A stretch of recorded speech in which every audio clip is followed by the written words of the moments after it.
पत्नी श्रीमती दीना भाभी जी साहब कह रही थी कि गुरुजी एक बार हमने अपने ससुर से पूछ लिया था।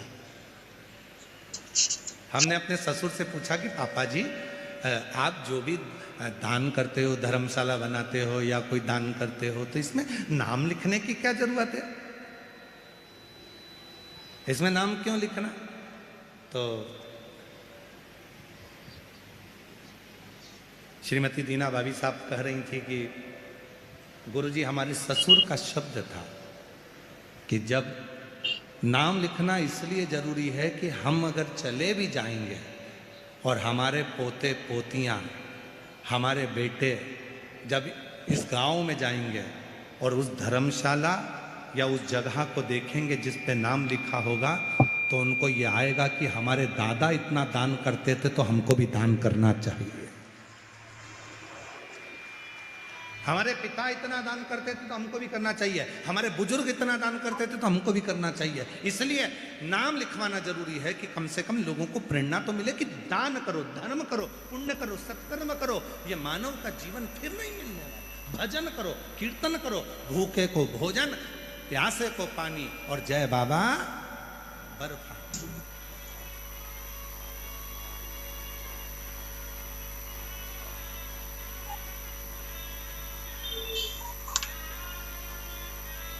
स्मरण चित्त में।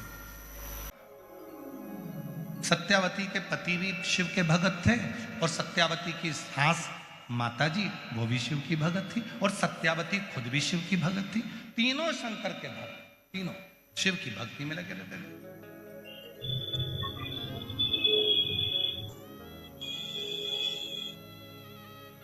बहुत कम परिवार होते हैं जिसमें भगवान की विरल भक्ति का भाव बहुत।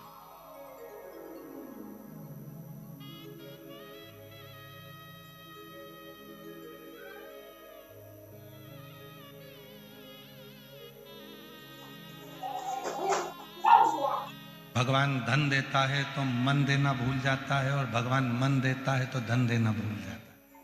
पर धारीवाल परिवार में दोनों चीजें, भगवान ने धन भी दिया है तो मन भी दिया है, मन भी दिया है तो धन भी दिया है। दोनों सहजता, सरल।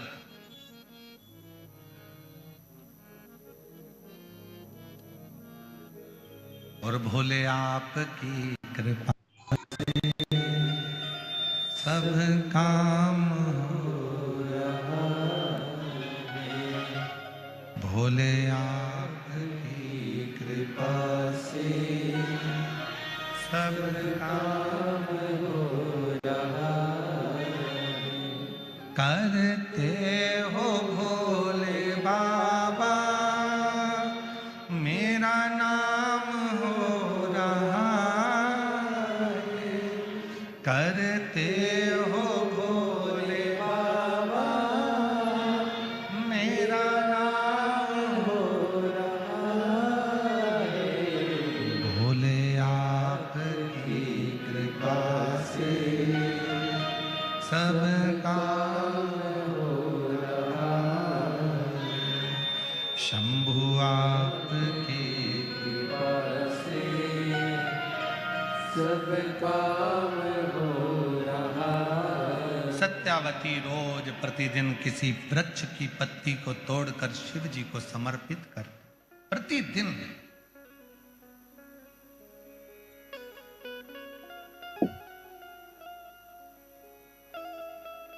आपसे भी निवेदन, अपनी जिंदगी में एक नियम बनाओ रोज, और रोज नहीं कर सकते तो प्रदोष के दिन, शाम के समय प्रदोष काल में शंकर भगवान के मंदिर में या तो दर्शन करो, नहीं कर सकते तो उनकी चौखट का दर्शन करो, वो भी नहीं कर सकते तो शिव जी के मंदिर की शिखर का दर्शन करो, और वो भी नहीं कर सकते तो किसी शंकर के भक्त का दर्शन कर लो, तो भी शिव तत्व की प्राप्ति होना प्रारंभ, तो भी शिव तत्व की प्राप्ति।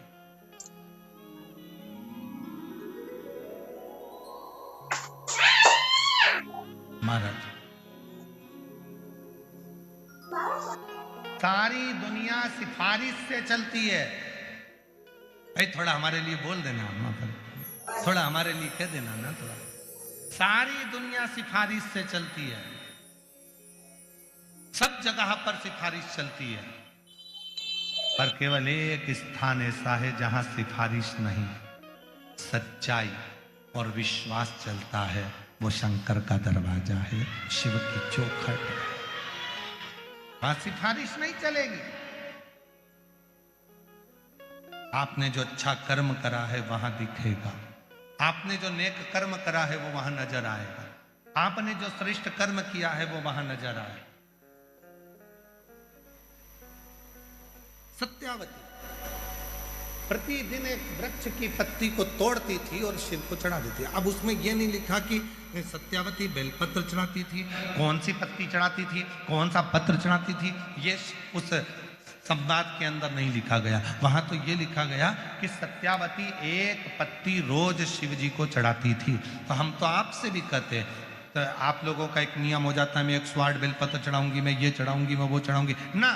तुम्हारे घर के पौधे के पास में, तुम्हारे घर में जो पौधा लगा हो, उस पौधे की एक पत्ती कोई सी भी तोड़कर भी अगर आप शंकर भगवान को समर्पित कर रहे हो तो भी शंकर भगवान आपसे प्रसन्न हो रहे हैं। शिव आपसे ये नहीं कह रहे कि मुझे ये मत दीजिए।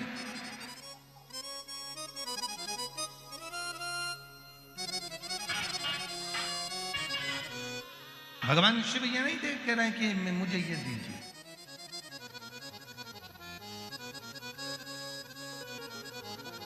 कहां से लाऊं लड्डू, कहां से लाऊं पेड़ा, कहां से लाऊं लड्डू, कहां से लाऊं पेड़ा, कहां से लाऊं बर्फी वो शक्कर चढ़ी रे, कहां से लाऊं बर्फी वो शक्कर चढ़ी रे, ओ भोले तेरी सेवा हमसे शिव शंकर तेरी सेवा हमसे ना बनी, हमसे ना बनी, हमसे ना बनी रे, ओ भोले तेरी सेवा हमसे ना बनी रे। कहाँ से लाऊं, कहाँ से ला कर दूं मैं आपको, कैसे लाऊं, कहां से लाऊं, मेरे पास है रानी, मेरे शंकर भगवान, मेरे त्रिकालदर्शी कैलाशी अविनाशी मेरे शिव का एक नाम आशुतोष है। आशुतोष का मतलब है उसने तुमसे सोने के मुकुट नहीं मांगे, उसने तुमसे बागंबर नहीं मांगा, उसने तुमसे धन नहीं मांगा, उसने तुमसे दौलत नहीं मांगी, उसने तो प्रसाद भी नहीं मांगा। शंकर भगवान तो ये भी नहीं करे कि तुम मुझे लड्डू लेकर आओ, पेड़ा लेकर आओ, 56 भोग लेकर आओ। शंकर भगवान तो करे कि तू जो मुझे देगा, तेरी मर्जी से जो तू मुझे दे देगा, तेरे दिल से जो तू मुझे दे देगा वो मुझे स्वीकार है। और अगर कुछ भी नहीं देगा, बस तू शीश भी नवा देगा वो भी स्वीकार है। और वो भी ना देगा, 3 बार ताली बजा देगा वो भी स्वीकार है। और वो भी ना देगा तो हर हर महादेव कह देगा वो भी स्वीकार है। और अगर वो भी नहीं दे सकता, मेरे मंदिर के सामने से निकलकर केवल मुस्कुराता हुआ चले गया तो वो भी स्वीकार कर लूंगा। इससे ज्यादा और कुछ नहीं।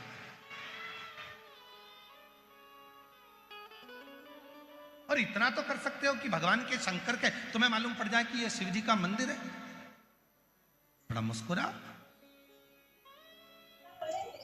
तुम्हारे मुस्कुराने से टेंशन हो जाता है आधे से ज्यादा लोगों को। मुस्कुरा के तो देखो, प्रैक्टिकल करके देखना।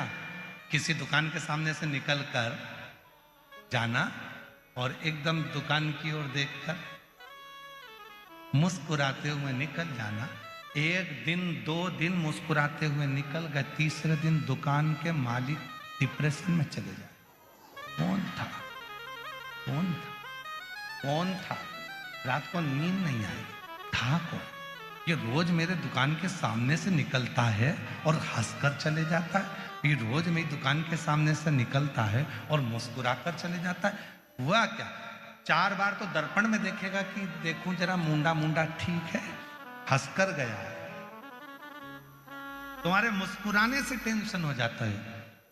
जब तुम्हारे मुस्कुराने से दुकान वाले पर टेंशन हो जाता है तो तुम जब कितना भी जिंदगी में दुख हो, कितनी भी तकलीफ हो, शंकर के मंदिर के सामने से जब मुस्कुरा कर निकलोगे तो पार्वती जी भी शिव जी से कह देगी कितना दुख है इसकी किस्मत में, फिर भी तुम्हारे मंदिर के सामने से मुस्कुरा के निकलती है, कुछ करते क्यों नहीं हो। शंकर भगवान बोले आज वर देता हूँ, जा ऐसे ही मुस्कुराती रहे, तेरा गम मेरा है और तेरी मुस्कुराहट